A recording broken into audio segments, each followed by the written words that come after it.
carenciales dentro de ellas. Las inflamatorias autoinmunes o inmunitarias y las inflamatorias infecciosas, dentro de los grandes grupos. Entonces vamos a empezar con las cardiovasculares. Entonces, hay patologías desde las más benignas, como por ejemplo el síncope, que están vinculadas a problemas cardiovasculares. Y el síncope es definido como la situación de pérdida transitoria de conciencia de forma aguda, precedida habitualmente por algunos síntomas, ¿no?, que van a ir como prodrómicos.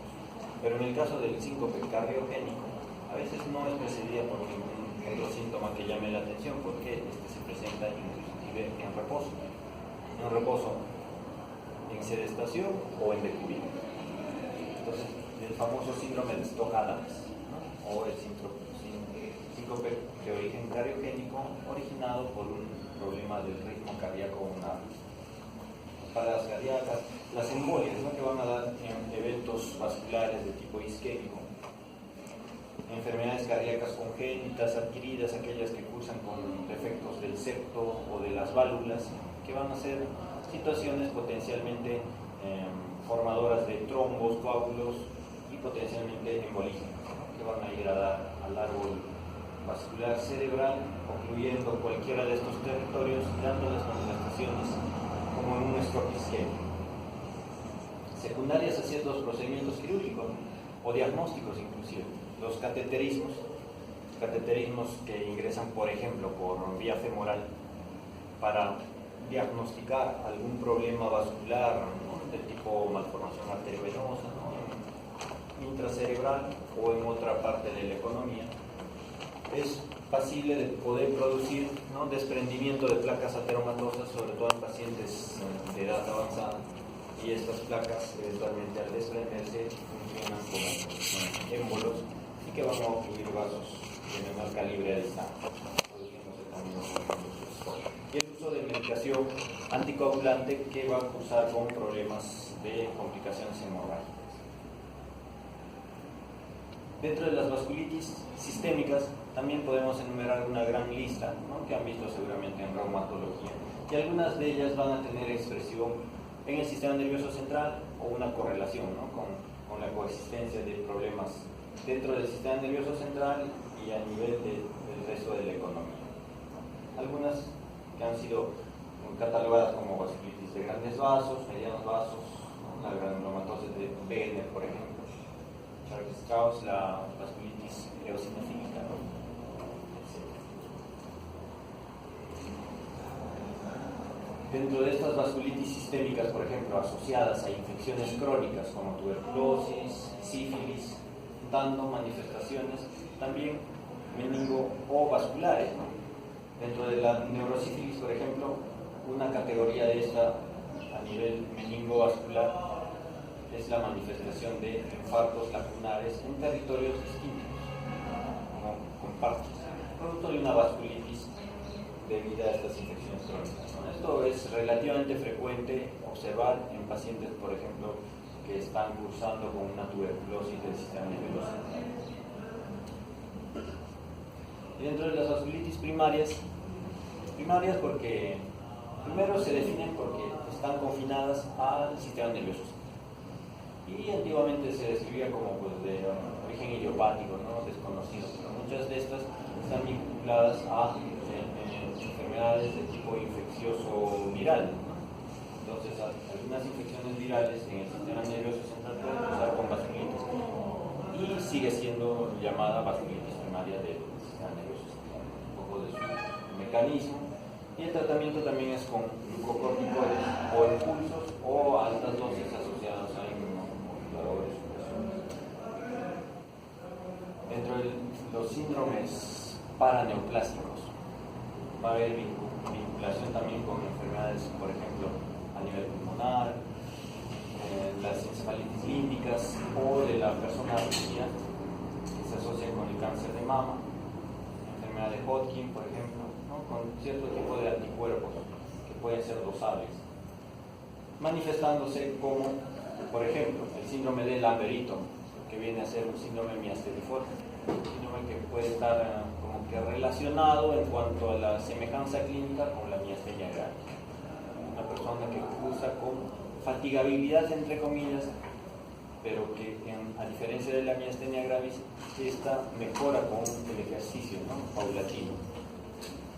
Y cuando observamos una persona, casi en la gran mayoría de los casos está vinculada a un síndrome paraneoplásico, ¿no?, el síndrome de Lamberino. Por ejemplo, existen incluso otro grupo de polineuropatías paraneoplásicas. Si bien es cierto, las polineuropatías son más frecuentes, describirlas en problemas de tipo metabólico crónico, ¿no? Por ejemplo, los pacientes portadores de diabetes mellitus, ¿no?, sobre todo estos que tienen mal control metabólico o un curso crónico, ¿no?, de su enfermedad, suelen asociarse a problemas de neuropatía periférica, ¿no? La más común, las polineuropatías. Pero no hay que desdeñar la posibilidad de que ante un paciente que no tiene antecedentes metabólicos o mórbidos previos, conocidos por lo menos, puede presentar manifestaciones clínicas, ya sean signos o síntomas de una polineuropatía. Y en la investigación hay que incluir también, ¿no?, un dosaje de ciertos metabolitos, ¿no?, hormonales, incluyendo perfil tiroideo, ¿no?, antecedentes también de ingesta alcohólica, por ejemplo, o alguna otra enfermedad de fondo asociada. Y si todo esto sale negativo, hay que pensar en la posibilidad de un síndrome paraneoplásico, ¿no?, que puede inclusive esta polineuropatía preceder en meses o algunos pocos años, 1 o 2 años, a la manifestación neoplásica. Es decir, puede tener un paciente una polineuropatía sin ninguna otra causa asociada y al año o a los 2 años debuta con un cáncer de pulmón, por ejemplo. Entonces es importante hacer el diagnóstico precoz, oportuno, asociar con otras posibles causas y estar alerta ante la posibilidad de aparición de una neoplasia, es decir, el paciente debe ser derivado al especialista que corresponda y que uno pueda sospechar, ¿no? Por ejemplo, si se trata de una mujer, enviar a la paciente a una evaluación ginecológica completa, si es varón, al urólogo, o ir pidiendo ciertos marcadores tumorales, ¿no?, de acuerdo a la edad. Y las manifestaciones también, dependiente de tumores, es por diseminación, ¿no?, a distancia, las famosas metástasis. También de los cánceres, los más frecuentes, pero acá también podemos considerar inclusive el cáncer de próstata, ¿no?, con menor frecuencia puede diseminar el sistema nervioso central, pero también existe. Bueno, algunos anticuerpos asociados a ciertas enfermedades, por ejemplo en la miastenia gravis, ¿no?, anticuerpos contra el receptor de acetilcolina, es lo más conocido, ¿no?, como contra la tirosikinasa del músculo esquelético, con menor frecuencia.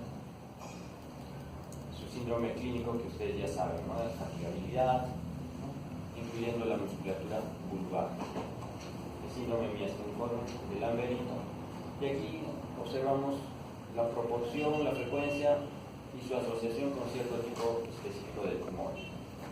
La miastenia gravis, por ejemplo, hay que tener en cuenta que un porcentaje puede estar asociado a timoma, aunque es un tipo de tumoración de curso benigno, pero al fin y al cabo es una neoplasia, ¿no? El síndrome de Isaacs, por ejemplo, que vendría a ser la neuromiotomía,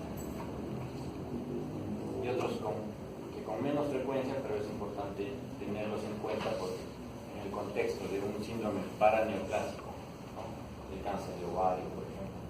Y por ejemplo, los teratomas ováricos están asociados, obviamente, en mujeres que presentan encefalitis autoinmune, ¿no?, asociadas estas a la presencia de autoanticuerpos contra los receptores NMDA del glutamato, teratoma ovárico. Y cada vez no es que haya más frecuencia de estas enfermedades necesariamente, sino que se diagnostican seguramente con mayor precisión, porque ya tenemos mayores herramientas, incluso de orden de laboratorio, como para poder dosar cierto tipo de anticuerpos que antes se desconocían, ¿no? Y el paciente podría complicarse o recibía tratamiento con corticoides y afortunadamente remitía su cuadro, que sucede así en la mayoría de las veces, tiene curso benigno y reversibilidad casi completa, en tanto se puedan, digamos, evitar las complicaciones de un paciente con una encefalitis autoinmune. Puede llegar a cuidados críticos, postración, de acuerdo a la cronología de su cuadro, puede presentar complicaciones como úlceras por presión, infecciones nosocomiales. Y básicamente estos pacientes, si fallecen por las complicaciones y no por la propia enfermedad de fondo. Un correcto manejo y oportuno puede hacer que este paciente vuelva a integrarse a sus actividades cotidianas, ¿no? Como hemos tenido en el hospital, hemos tenido experiencia de manejo de jóvenes de alrededor de 20, 25 años y que han vuelto a su vida normal pese a estar casi desahuciados en unidad de cuidados críticos con múltiples complicaciones. Incluso han salido casos de nuestro hospital, un caso específico de un joven que trabajaba en el Starbucks, me acuerdo su nombre pero no lo voy a mencionar obviamente, y que salió en las noticias. ATV y América fueron a hacer reportajes y fue muy difundido el año pasado. Bueno, y así en las neuroimágenes podemos ver, ¿no? En una neuroimagen sin contraste los signos sugerentes de edema de tipo vasogénico, que es en dedo de guante o respetando fundamentalmente la cortical, que es la característica típica de un edema de origen vasogénico. Y este está por definición acompañando a procesos inflamatorios infecciosos o tumorales neoplásicos. Entonces acá inclusive hay la insinuación de una hiperdensidad, ¿no?, rodeada por una hipodensidad de bordes irregulares, más o menos bien definidos, subcorticales. Y esta hiperdensidad, cuando se le aplicó o se le administró contraste, realzaba de forma homogénea y en otros focos además, ¿no?, era biemisférico. Entonces en una metástasis suele observarse este tipo de imágenes, ¿no? Generalmente son muy útiles. Raro que una metástasis de una sola lesión en el cerebro, salvo sea un diagnóstico muy precoz. Por ejemplo, en las tumorales, cuando son tumores primarios del sistema nervioso central como el meningioma, el realce es homogéneo. Mayormente estas se describen como lesiones extraxiales. ¿Por qué? Porque no dependen del parénquima ni de su vasculatura, sino de estructuras meningias, ¿no? Como por ejemplo, meningioma, que crece y desplaza. Generalmente no infiltra, salvo raras excepciones en las que también se describe que hay meningiomas malignos. Pero la mayoría de los meningiomas tienen curso benigno y desplazan nada más. El pronóstico luego de la cirugía es bueno. A diferencia de las metástasis, miren, múltiples imágenes en diferentes estadios probablemente, ¿no?, de la diseminación. Y este es un tumor primario del sistema nervioso central, muy agresivo, el glioblastoma multiforme o es un astrocitoma de último grado. De acuerdo a su localización, estos tumores, ya sean primarios o secundarios, van a dar las diferentes manifestaciones clínicas, ¿no? Alteración de conciencia, si es que el compromiso va a ser el tronco encefálico, es decir, comprometiendo lo que es el sistema reticular ascendente o el SARA, o si su compromiso es multifocal o es muy grande, amplio, que comprometa la mayor parte de los dos hemisferios. En ese caso también dará alteración de conciencia, o si cursa al mismo tiempo con un síndrome de hipertensión intracraniana. Crisis epilépticas, generalmente en las regiones epileptógenas, que son zonas corticales a predominio frontotemporal. Cefalea, como en cualquier proceso expansivo o inflamatorio inclusive. Déficit focal, evidentemente si es que la tumoración o la lesión se encuentra en la vía piramidal, por ejemplo, tendrá una paresia o una hemiparesia, ¿no?, si es que es cápsula interna o es a nivel cortical en la distribución del área motora primaria, o alteraciones sensitivas también, incluso con movimientos anormales, si es que compromete núcleos basales o los ganglios basales. Cambios conductuales y de la personalidad, sobre todo si estas lesiones se encuentran a nivel de los lóbulos frontales o frontotemporales. El síndrome de hipertensión endocraniana, si el efecto de masa es por el crecimiento del tumor mismo o por obstrucción del sistema de drenaje o circulación de líquidos cefalorraquídeos, ¿no?, a nivel ventricular o en las cavidades ventriculares. Dentro de las tóxicas es común, ¿no?, observar la toxicidad por metanol o etilenglicol, un solvente. Y este tiene, digamos, preferencia por ciertas estructuras, ¿no? Subcorticales, sobre todo núcleos basales. Aquí, por ejemplo, vemos a nivel putaminal. Y producen, aparte de la toxicidad, necrosis en estas zonas. Por lo tanto, si es una necrosis, el cuadro clínico tiende a ser irreversible, ¿no? Sobre todo si ya está instalado este cuadro clínico. Y de acuerdo a la localización dará manifestaciones clínicas. Probablemente este paciente, lo hemos tenido también en el policular, cursó con alteración del nivel de conciencia, quizás hasta crisis convulsivas, aparte de probablemente movimientos anormales, pero creo que hasta donde recuerdo no tenía, porque su compromiso de conciencia era muy marcado, estaba en trauma shock, en un estado muy crítico. Dentro de los desórdenes metabólicos están las descompensaciones de cursos agudos o subagudos, ¿no? Las famosas encefalopatías, que pueden tener origen hipercápnico o hipoxémico, falla hepática o urémico renal. Cursan, por ejemplo, con esta manifestación, ¿no? Que viene a ser la asterixis o el flapping, ¿no? Es un signo no patognomónico de la encefalopatía hepática, pero primariamente se describió en esta entidad, pero revela un grado de encefalopatía de origen metabólico, ¿no? Que se puede observarse en las encefalopatías urémicas. Y un equivalente de este signo clínico vendría a ser el mioclonus negativo. El asterisco o flapping significa la contracción de tipo mioclónico, secuencial, luego de una dorsiflexión o una extensión de la muñeca de forma pasiva y forzada. Y el mioclonus negativo es cuando, por ejemplo, el paciente puede colaborar y demandamos que tenga una postura, ¿no? En extensión de las extremidades superiores y una extensión máxima de las muñecas, de forma activa, obviamente. Entonces, en este momento, mientras el flapping es una contracción de tipo mioclónico, el mioclonus negativo significa que pierde esa postura, ¿no? Voluntaria del paciente y cae. Y es parecido, solo que es un mioclonus no por contracción, sino por pérdida brusca del tono, pero con recuperación voluntaria, ¿no? Sabemos que el paciente nos está colaborando y tiene que mantener esta postura, pero por momentos pierde ese tono y recupera voluntariamente, ¿no? Ese es el famoso mioclonus negativo que puede ser descrito en los miembros superiores, y no es que no exista mioclonus, ¿no? Cuando se refiere a este texto.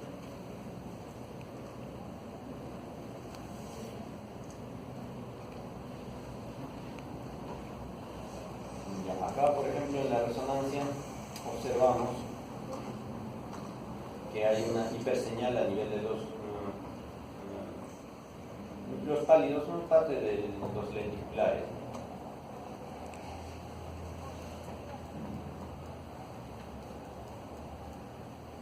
La diabetes, que va a dar complicaciones agudas y crónicas. Como ustedes ya han rotado ya endocrino, ¿no? Entonces están más frescos, más líquidos. Entonces tenemos, por ejemplo, crisis hiperglicémicas o hipoglicémicas por una alteración, ¿no? Digamos, un exceso de medicación, ¿no? Ayuno prolongado, con medicación, digamos, dentro de su horario, etc. Puede cruzar con esos extremos de la alteración de la glucosa. Entonces, podemos estar presenciando un episodio de cetoacidosis diabética con todas las complicaciones metabólicas del medio interno que ello implica, o un coma hiperosmolar. Es cierto que el paciente viene con una alteración significativa de la conciencia, ¿no? Y si está en coma hiperosmolar, pues está en coma realmente, ¿no? Como el grado máximo de compromiso de conciencia. Las crisis convulsivas pueden presentarse en cualquiera de estos dos extremos también. A veces el paciente presenta somnolencia o una alteración progresiva del nivel de conciencia en su domicilio, y cuando el familiar acude a esta persona, asiste a un paciente en un episodio convulsivo, y eso llama la atención, alarma al familiar y llega de esta manera a emergencia. Y a veces presentan un estado epiléptico, ¿no? Estatus epiléptico o estado convulsivo en todo caso, generalizado, y necesita pues medicación antiepiléptica o anticonvulsivante, incluso dosis de carga de fenitoína, etc. Entonces puede cursar con un estado convulsivo que puede comprometer incluso la vida del paciente, como ustedes ya saben. Movimientos anormales en el contexto, sobre todo de la cetoacidosis diabética, se ha descrito el balismo. ¿Qué significa el balismo? Ya han hecho, ¿no? Clase de movimientos anormales todavía. ¿Sí? ¿Qué es el balismo? Un movimiento rápido. ¿De qué sedes también están? Aparte del hipólito.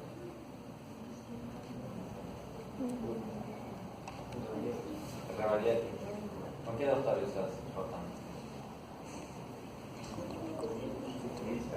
¿Perdón? ¿Especialista? Sí, de neuro. No.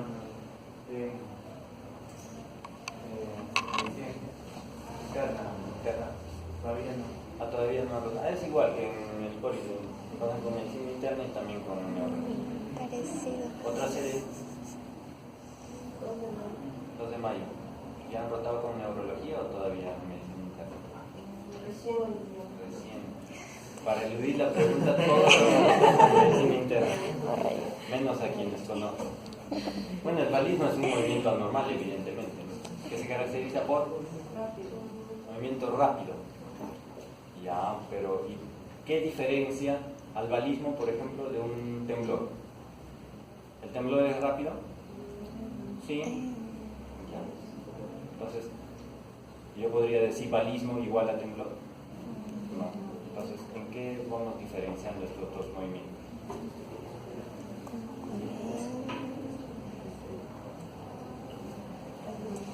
Tenemos hasta 3 y 20. Sí. Bueno, No sé, creo que hemos entrado 10 minutos tarde, ¿no? Por lo menos. ¿Nadie? Balismo. ¿Han hecho movimientos anormales? Clase teórica, no todavía. Ayer. Pero justo ustedes no vinieron. Los demás que completan a los 84. 84 dijeron, ¿no? Se vinieron los 70 restantes. No, pero ya llegaron los 16. Bueno, es un movimiento amplio que moviliza sobre todo las raíces de las extremidades, o sea, a expensas del movimiento amplio tipo sacudida de las raíces, es decir, de los hombros, brazos y de cintura pélvica, ¿no? Cadera y muslo, se moviliza el resto del miembro o la extremidad como una consecuencia del movimiento primario de la raíz. Es un movimiento tipo sacudida, ¿no? De gran amplitud obviamente, ¿no? Y no es un movimiento rítmico. No es como el temblor, por ejemplo, que es un movimiento fino, de menor amplitud con respecto al balismo, y es rítmico. Incluso se puede cuantificar a través de la electromiografía a qué frecuencia va el temblor, ¿no? Como por ejemplo el temblor del parkinsonismo, que va más o menos de 5 a 6 Hz o 5 a 6 oscilaciones por segundo. Obviamente nuestro ojo no es tan hábil como para poder determinar, ¿no? A qué frecuencia está temblando mi mano. Podríamos estimar un cálculo así, pero ya aproximado, pero no podemos determinar, ¿no? 5 a 6 oscilaciones por segundo, tendríamos que tener un ojo muy desarrollado. No sé si alguien lo tiene. Bueno, eso con balismo. Y dentro de las complicaciones crónicas tenemos la neuropatía periférica, ¿no? Sobre todo, si estamos refiriéndonos a los problemas de diabetes, el daño primario generalmente es a nivel axonal, por su misma fisiopatología, ¿no? Se alteran, por ejemplo, la vía de los polioles, los productos finales de la glicosilación oxidativa, y esto va a dañar, digamos, la parte más profunda del nervio, que viene a ser el axón. Y secundariamente puede haber un daño desmielinizante. Son raros los casos de polineuropatía diabética que cursan con daño desmielinizante de, digamos, con daño primario desmielinizante. En ese orden de importancia. Y dentro de estas neuropatías periféricas, las polineuropatías, bueno, son las que más se describen, pero no necesariamente las más comunes, ¿no? A veces hay mononeuropatías Por ejemplo, mononeuropatía del mediano a nivel del túnel del carpo. ¿Qué daría el síndrome del túnel del carpo? Por un atrapamiento del nervio mediano en este túnel del carpo. Entonces, las neuropatías por atrapamiento mediano en el túnel del carpo, cubital en el epitrócleo lecraniano, el peroneo a nivel del cuello peroneano, el tibial a nivel del túnel del tarso o retromaleolar interno. Esos serían los lugares de atrapamiento más comunes, ¿no? En pacientes con un problema metabólico que predispone que sus nervios sean más vulnerables. Por eso que estas neuropatías de atrapamiento son, digamos, relativamente más frecuentes en este grupo de pacientes. Y dentro de los nervios craneales tenemos más o menos en ese orden de frecuencia o de importancia, ¿no? Del tercero, sexto, séptimo. Si da del tercero, dará una oftalmoparesia, ¿no? En distintos grados, hasta puede ser una oftalmoplegia, con ptosis palpebral, ipsilateral obviamente, y generalmente no da alteraciones pupilares, ¿de acuerdo? En el tercer nervio craneal. Si es que es una neuropatía microangiopática por diabetes, obviamente. Pero si es una neuropatía del tercero por una compresión, por un aneurisma, allí sí dará alteraciones pupilares. Importante ver la pupila para diferenciar, ¿no? Si la pupila está dilatada en ese paciente que tiene ptosis palpebral o oftalmoparesia, estaríamos sospechando que su problema es compresivo. Si la pupila está normal en ese paciente que tiene también ptosis, oftalmoparesia, estaríamos sospechando que su origen es metabólico microangiopático, es decir, asociado a un problema metabólico. Del sexto, el abducens, es decir, el paciente no podrá abducir, ese ojo comprometido estará en aducción o mínimamente en posición primaria, pero cuando llevamos o queremos llevar hacia el lado comprometido, no podrá abducir el ojo. Y las parálisis faciales, ¿no? Periféricas o infranucleares, que se caracterizan por comprometer los grupos superior e inferior en casi igual proporción, ¿no? O sea, no podrá arrugar la frente, no podrá cerrar el párpado o los párpados, ¿no? Del lado comprometido, aparte de la paresia facial, ¿no? De la comisura y todo lo que ustedes ya saben. También podemos observar, por ejemplo, en el contexto de una persona con polineuropatía, que puede ir asociada a una microangiopatía, de tal manera que aparte de carecer de sensibilidad, con la cual, digamos, las injurias, pisar una piedra, tener algún material duro dentro del zapato pasa inadvertido para el paciente, y encima si tiene una pobre vascularización, es decir, tiene microangiopatía, se complicará con ulceración, necrosis de esos tejidos que llevarán a la amputación en algunos casos, ¿no? Y es un foco de entrada, obviamente, de infecciones que pueden resultar muy severas. Dentro de las complicaciones tiroideas agudas tenemos la tormenta tiroidea, todo lo que está mencionado, ¿no? Y dentro de las crónicas, orbitopatía distiroidea, polineuropatías. Podemos observar, ¿no? Los famosos ojos saltones que pueden tener un compromiso asimétrico, y de ahí que a veces se confunde con una miastenia gravis o una miastenia ocular, que suele también dar compromiso asimétrico de, por ejemplo, el cierre o, digamos dicho de otra forma, la apertura o la hendidura palpebral.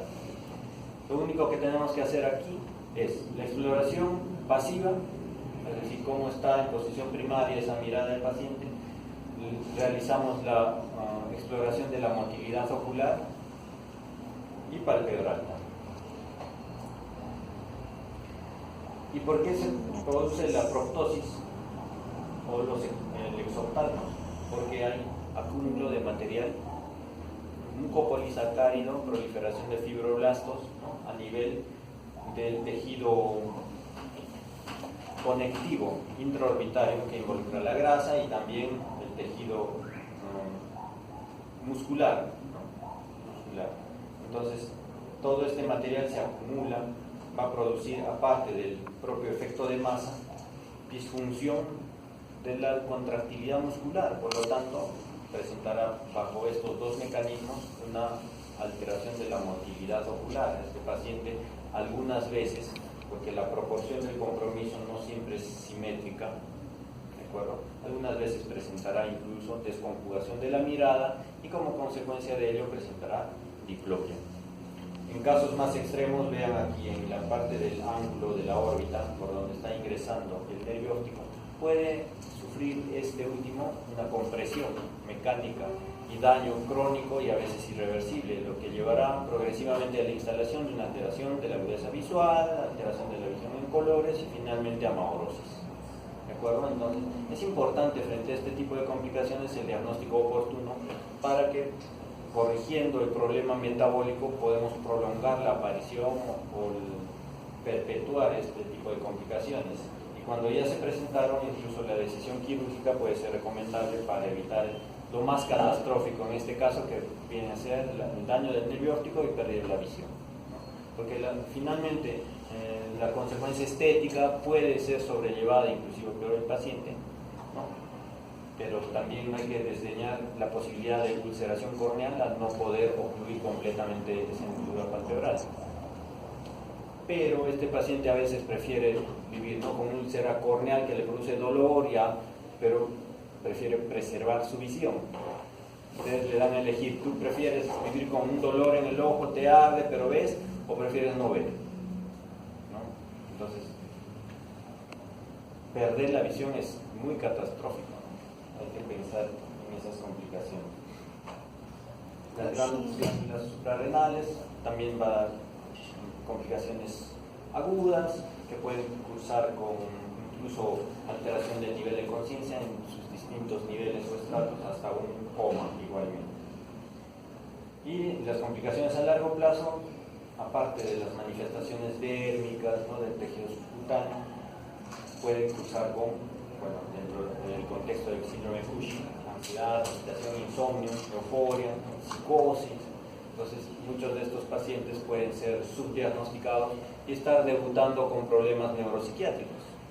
Entonces, de todas maneras hay que averiguar en la anamnesis los antecedentes mórbidos, antecedentes familiares, antecedentes de consumo de ciertas sustancias, como por ejemplo para un Cushing exógeno, ¿no?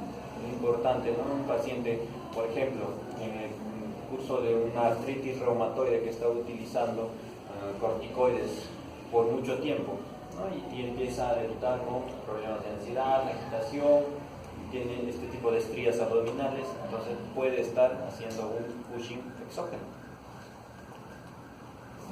Algunas otras complicaciones a nivel de glándulas paratiroides, por ejemplo, en el metabolismo del calcio. La hipocalcemia puede cursar con estos famosos, ¿no?, el signo de Trousseau y el de Chebostek, ¿no?, que viene a ser la hipersensibilidad del nervio facial frente al estímulo mecánico de tipo percusión.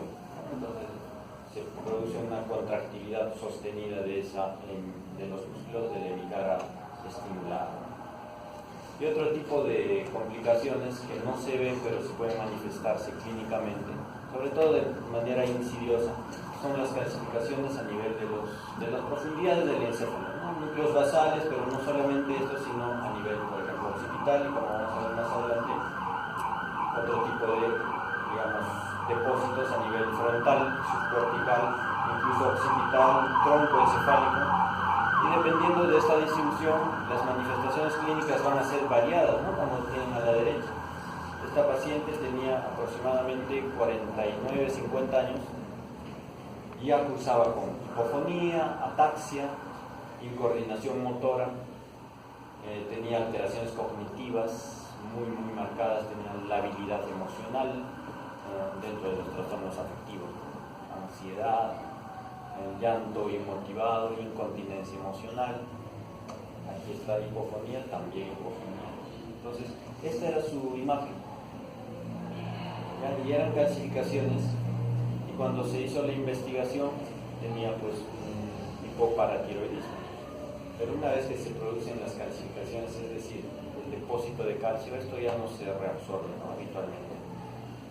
Mientras las manifestaciones fuesen leves, ¿no?, como es de inicio insidioso, y el diagnóstico oportuno podría evitar la aparición de todas estas complicaciones que incluso ya incapacitan a la paciente, ¿no? Ya no puede, digamos, desenvolverse en su ámbito laboral, evidentemente, porque tiene deterioro cognitivo, tiene ataxia, incoordinación motora. Ya las complicaciones son serias y en este caso fueron irreversibles. Entonces no hay que permitir que esto suceda, ¿no? a veces no depende mucho de nosotros, porque el paciente ya acude cuando han aparecido todas estas manifestaciones, pero en tanto sea posible, a veces los síntomas afectivos, emocionales, no hay que pasarlos por alto. A veces como que no les damos mucha importancia y decimos, no, tienes tu ansiedad, no, anda al psicólogo o al psiquiatra, ¿no? Como que minimizamos esos síntomas, que pueden ser indicios de una enfermedad que recién se está instalando. Entonces, una correcta anamnesis puede ayudarnos a recabar información que puede ser pasada por alto por el paciente, pero para nosotros que vamos a estar bien preparados para ello, entonces podemos ir sacando cierta información útil, ¿no? Y de acuerdo a ello tomamos la decisión de tomar algunos exámenes o estudios complementarios.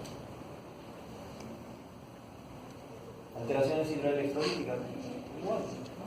La hiponatremia o los extremos, ¿no? La hipernatremia también, cuya corrección puede producir, por ejemplo, una mielinólisis rapoltina, ¿no? Una corrección de más de 12, por ejemplo, milimoles. Dentro de 24 horas corremos el riesgo de presentar esta complicación, ¿no? Que cursaría con cuadriplegia, signos piramidales, problema de parálisis pseudovular, depresión de conciencia evidentemente, ¿no? Trastornos oculomotores, ¿no? Porque la alteración es a nivel del tronco encefálico, sobre todo en la protuberancia. Ciertas situaciones que llevan a la hipertermia, por ejemplo, problemas infecciosos no controlados o la famosa hipertermia maligna, con el uso de neurolepticos, por ejemplo. Entonces, esas temperaturas extremas, lo mismo que la hipotermia, produce alteración metabólica en la neurona, ¿no? En el cerebro, y con ello pueden producirse daños incluso irreversibles. Dentro de las carencias vitamínicas, ya seguramente han visto algún paciente con una encefalopatía de Wernicke, en la que se describe una tríada típica o clásica, pero que no es tan típica porque no siempre se presentan las tres manifestaciones. Generalmente en la tercera parte de los casos se presentan las tres, o la tríada típica.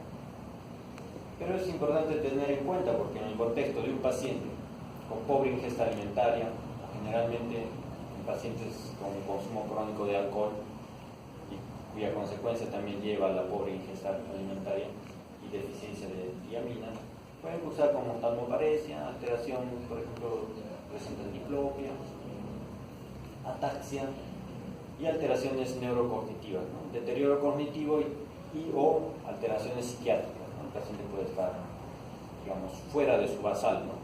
Verborreico, ¿no? Digamos, desinhibido, o todo lo contrario, ¿no? Inhibido, inusualmente inhibido. Entonces esas situaciones llaman la atención y podemos estar frente a una encefalopatía de Wernicke, que es potencialmente reversible en tanto se acuda y se revierta este cuadro de deficiencia, ¿no? Con tiamina. Lo que se recomienda es dar dosis de entre 300 a 500, ¿no? Por día, y por vía parenteral, obviamente, ¿no? La vía oral no tiene mayor biodisponibilidad para fines de reposición, por lo tanto se maneja en el hospital y por vía parenteral. Las deficiencias de vitamina B12 pueden tener manifestaciones a nivel del sistema nervioso central y periférico. Dentro del sistema nervioso central, el paciente puede cursar con alteraciones cognitivas también, que pueden llevar a una demencia. Tenemos la degeneración espinal subaguda, que es otra manifestación central, pero a nivel de la médula, y que se caracteriza ¿por qué? Porque el paciente va a tener compromiso de las vías piramidales y al mismo tiempo de los cordones posteriores, que están llevando los fascículos de Golgi-Boutin, ¿no? del sistema de la propiocepción, la sensibilidad propioceptiva. Entonces, sus manifestaciones clínicas serán de un síndrome piramidal bilateral en los miembros inferiores, hiperreflex, hipertonía, Babinski bilateral y paraparesia, o sea, debilidad. Y por otro lado tendrá alteración de la sensibilidad propioceptiva. ¿Y cómo evaluamos la sensibilidad propioceptiva? A ver, de 2 de mayo.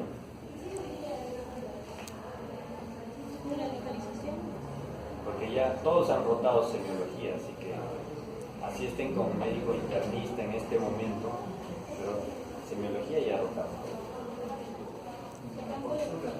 Perdón.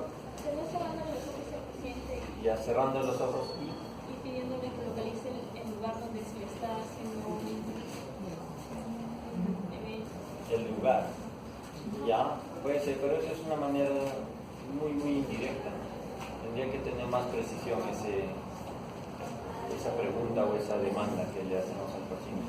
Como por ejemplo, decir, ¿hacia dónde estoy llevando su dedo? ¿No? Y esa evaluación para nuestro lenguaje, nosotros que somos médicos, ¿cómo se llama? Que es la evaluación de la posición articular, ¿no? Que incluso con el romper podemos evaluar al paciente, ¿no? Cerrando los ojos. Y el paciente que tiene alteración de la sensibilidad propioceptiva, entonces tenderá como que a caer, perder la estabilidad. Romper positivo, no de origen vestibular, sino de origen propioceptivo. Entonces, ¿cómo se llama esa evaluación? Batistesia. Batistesia. Faltan 3. ¿Cómo podemos evaluar la sensibilidad propioceptiva? Le damos a la sensibilidad de la presión ligera. Igual, toda evaluación de la sensibilidad es con ojos cerrados, ¿no? Para disminuir el grado de subjetividad o de distracción que pueda tener el paciente durante la evaluación, ¿no?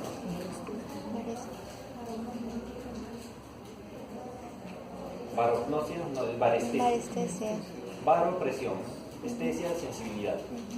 Y barognosia, parecido, ¿no? Pero ahí, por ejemplo, es la discriminación de la presión, de dos presiones diferentes o de dos pesos diferentes. Le damos, por ejemplo, un martillo de reflejos y un lápiz. Eso es de maderita, que casi no pesa. Entonces, obviamente, con ojos cerrados, le decimos al paciente que discrimine qué lado pesa más. Le podemos dar elementos con formas similares, ¿no? Para que no haya, por ejemplo, no le vamos a poner una regla y acá un libro, ¿no? Obviamente va por la misma, digamos, estereognosia, reconocer y hacer una inferencia, ¿no? Del peso, pero elementos similares le podemos dar, obviamente con pesos diferentes y que discriminen. Esa es la barognosia, la capacidad de reconocimiento de dos pesos diferentes.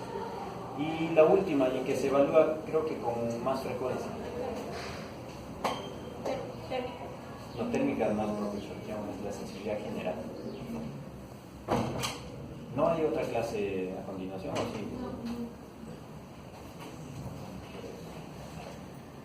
Estamos repasando. ¿Nada? Que quede para el examen entonces. ¿No? Anestesia, batistesia. No, ahí sí nos fuimos muy lejos. Grafestesia. El tono es la evaluación de la motilidad pasiva y la fuerza muscular la motilidad activa.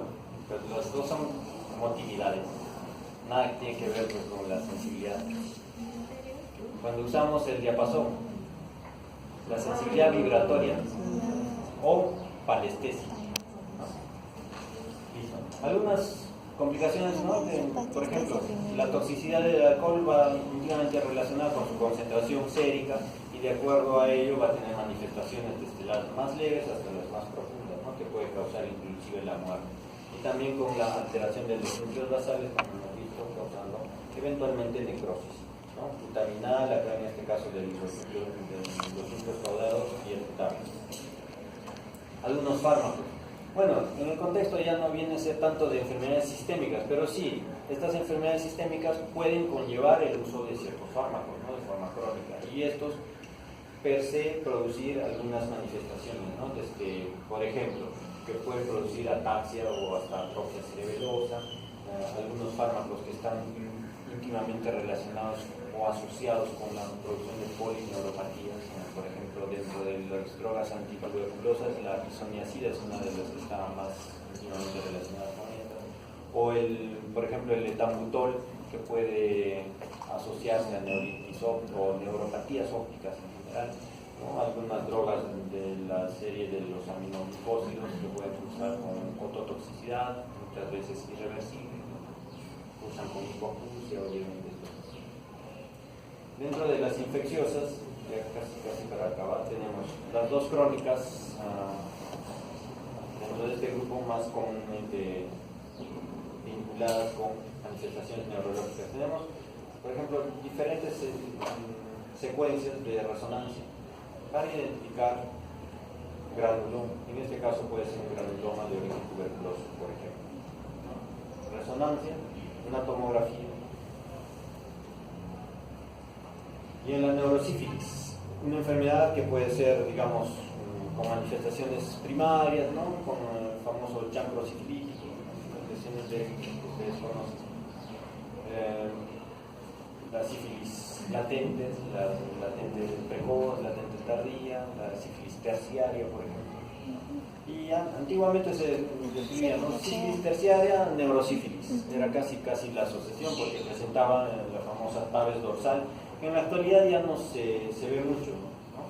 ¿Por qué? Porque ahora la tendencia es el diagnóstico precoz, oportuno, el fácil manejo antibiótico y la remisión del cuadro infeccioso, ¿no? Pero algunas veces todavía pueden pasar desapercibidas, ¿no? Tanto así que un paciente subdiagnosticado de sífilis puede estar haciendo, obviamente, colonización del sistema nervioso central. Incluso dentro de las primeras semanas, a pocos meses, 2, 3 meses, de la infección o de la adquisición de esta bacteria, puede pasar al sistema nervioso y ahí alojarse y hacerse latente. Por lo tanto, sería una neurosífilis asintomática. La conducta, digamos, para diagnosticarla sería, en este caso, ¿no? Una serología PDRL, obviamente PDRL sérico, el espacio más sencillo, o un FTA, ¿no? Pruebas treponémicas, en este caso, ¿no? FTA o microhemolización. Si es positivo, estamos en la obligación de hacer una punción lumbar. ¿Por qué? No necesitamos, digamos, saber o tener en cuenta que este paciente adquirió en los últimos 5 o 6 meses esta enfermedad y decir, no, yo lo trato con una sífilis, digamos, primaria o secundaria y con eso se acabó. No, ya sabemos que dentro de pocas semanas o pocos meses puede ya ingresar al sistema nervioso central y siendo asintomática y permanecer. Por lo tanto, necesitar un tratamiento. Evidentemente el tratamiento no es como una sífilis, digamos, incluso hasta la latente tardía, que se utiliza benzatínica, 1 por semana, por 3 semanas y se acabó. La sífilis o la neurosífilis necesita un tratamiento diario con penicilina sódica, 4 a 6 millones cada 4 a 6 horas durante 14 días, diario, obviamente endovenoso. El tratamiento es diferente. Entonces a eso debemos apuntar, a evitar las complicaciones. Si bien es cierto, el manejo puede ser fácil hasta cierto punto, incluso hospitalizando al paciente, pero cuando ya se manifiesta de manera crónica, puede dar complicaciones de índole meningovascular, por ejemplo, con infartos, ¿no? Focos isquémicos, y esas isquemias ya sí son irreversibles, ¿no? Como cualquier infarto.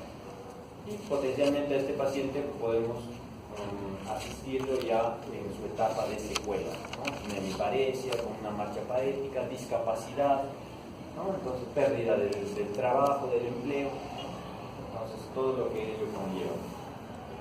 Dentro de las partes crónicas o las manifestaciones crónicas, aquí está, ¿no? La paresia tabes dorsal. Tabes dorsal, que vendría a ser una de las manifestaciones mielo-meningo radicular, así se llama, o la famosa tabes dorsal. ¿Y por qué se caracteriza clínicamente la tabes dorsal? Sensibilidad a la temperatura. Es uno de los ejemplos clásicos, ¿no? Porque como les digo, antes se veía más comúnmente que ahora. Por eso, tabes dorsal era como el ejemplo típico de una ataxia de origen sensitivo.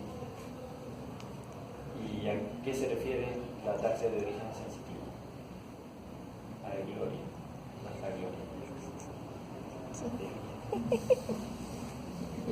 ¿A qué se refiere? La sensibilidad Claro, de si temperatura. es una ataxia de origen sensitivo, se refiere a la sensibilidad. La temperatura y el dolor creo que no sentía. La No. temperatura y el dolor. El tabes dorsal. A ver, ¿qué tenía. parte de la sensibilidad es importante para el desplazamiento o la locomoción, por ejemplo? ¿Qué parte de nuestra sensibilidad? Propioceptiva. Si me duele, no me duele, ¿podré caminar igual? Sí. Si siento calor, siento frío, ¿podré caminar igual? Sí. Si mi propiocepción está alterada y mi información de la posición articular, ¿podré caminar igual? No. Seguramente tropezaré o tendré la famosa ataxia. Entonces se debe a una alteración de la sensibilidad propioceptiva. Por eso es tabes dorsal. ¿Por qué? Porque es la manifestación de la sífilis mieloradicular. O sea, mielo, ¿por qué? Porque está comprometiendo todos los cordones posteriores, las raíces sensitivas. ¿Ya? Básicamente comprometiendo la sensibilidad propioceptiva.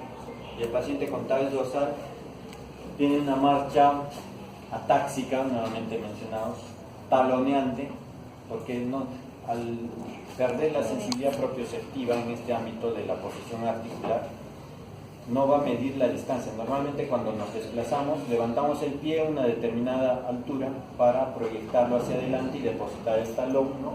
Y eso es en una marcha normal. En cambio, en la tabes dorsal no hay esa sensibilidad de la posición articular. Entonces, si no vemos el piso, no tenemos la información de cuánto está elevándose nuestro pie. Por lo tanto, el paciente puede tener esa falsa sensación de que no esté elevando mucho o esté elevando poco, ¿no? Y levanta más. Y cuando deposita el pie, no calcula que no ha elevado poco, sino mucho. Entonces viene, ¿no? Entonces viene así una marcha como de robot, ¿no? En los videos de YouTube obviamente van a ver mejores videos que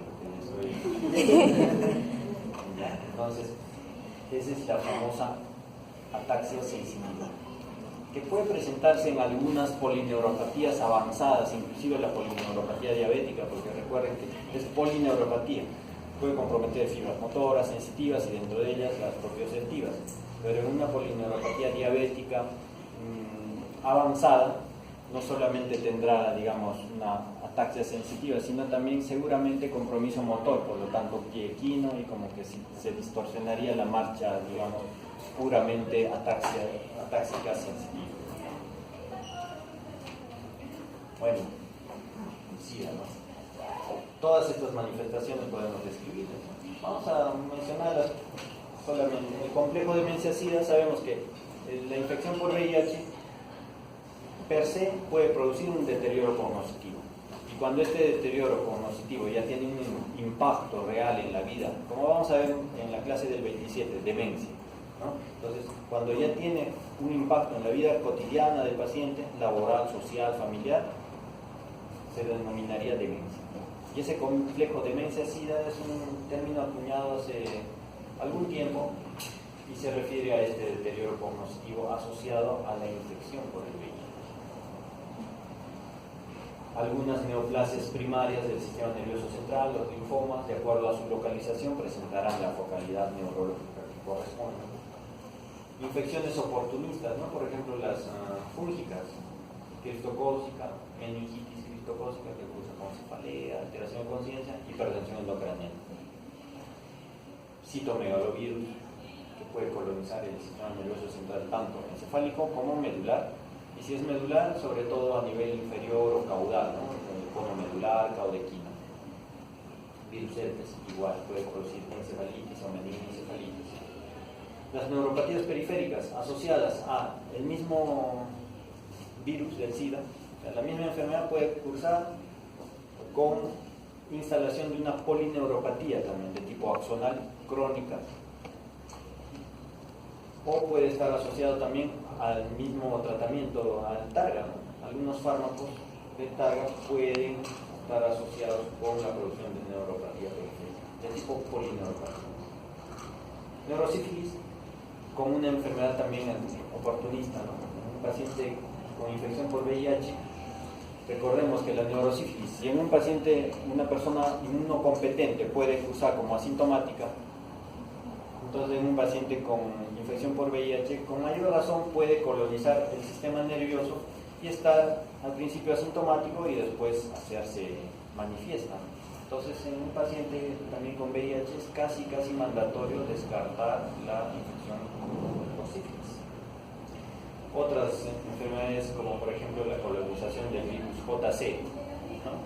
Que es un virus que va a producir la leucoencefalopatía multifocal progresiva, de curso ominoso, ¿no? De curso agudo, subagudo, compromiso de la sustancia blanca o compromiso subcortical, con manifestaciones de deterioro cognitivo, trastornos conductuales, alteraciones neuropsiquiátricas, crisis convulsivas y focalidades, ¿no? Motoras, sensitivas.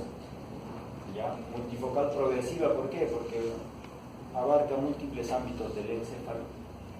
Y el tratamiento asociado sería pues simplemente cumplir el target, no hay un tratamiento específico para erradicar este virus. Lo importante sería en todo caso la prevención, correcto tratamiento antirretroviral y hacer que el CD4 esté en valores óptimos o aceptables, de tal manera que con esto estaríamos estableciendo una barrera de ingreso para este tipo de infecciones oportunistas.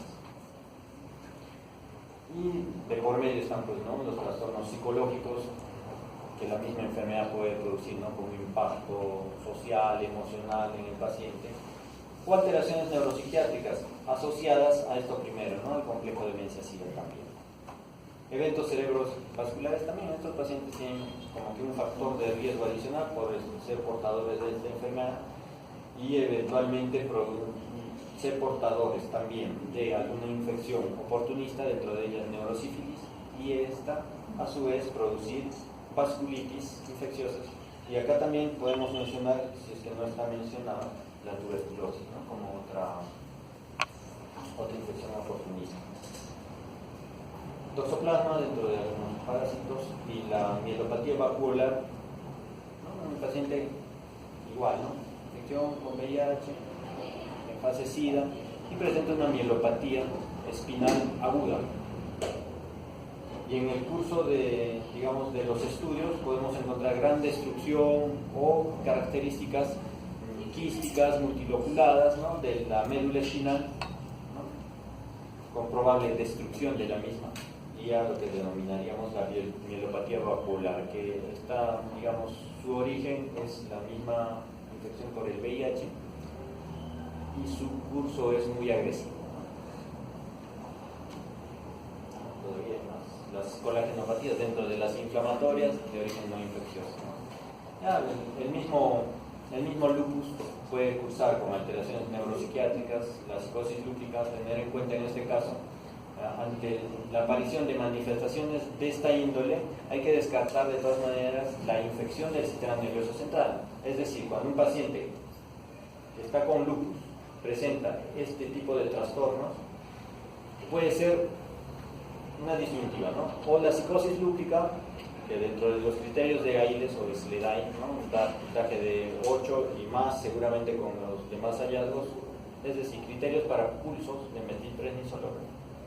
Pero en este paciente también hay que descartar que no sea portador de una infección de tipo encefalitis viral u otra bacteriana. Entonces, el estudio del líquido cefalorraquídeo en este tipo de pacientes es fundamental frente a estas descompensaciones. Bueno, neurosarcoidosis es para nuestra realidad, en realidad nunca he visto sarcoidosis, no es muy descrita, sino en otros hemisferios, ¿no? Pero puede cursar incluso con aparición de granuloma, compromiso a nivel, ¿no? del diencéfalo o a nivel del hipotálamo y las vasculitis mismas, ¿no? Asociadas a las colagenopatías.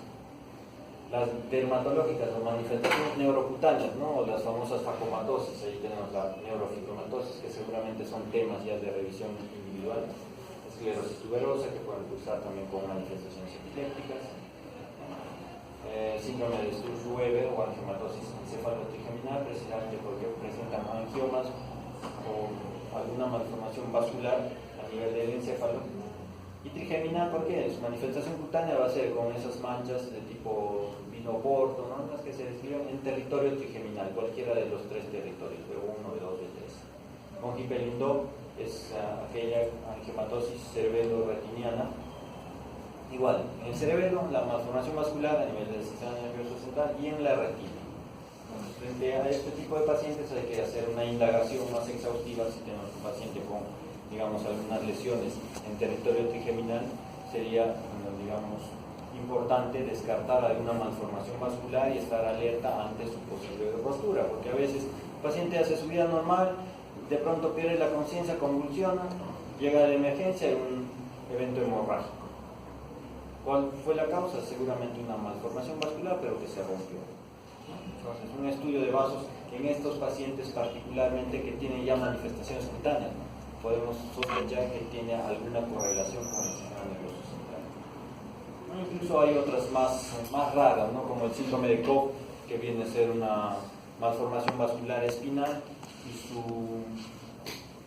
su manifestación dermatológica sería en un territorio dermatomédico correspondiente al nivel medular donde se encuentra la malformación. Bueno, una vez tuvimos un paciente de 9 años que debutó con una mielopatía espinal porque había sangrado, finalmente supimos que había sangrado esa malformación vascular que se encontraba más o menos a nivel de C7, C8 en la médula, era intraespinal. Y sangró, produjo compresión medular y toda la mielopatía que debería seguramente sale.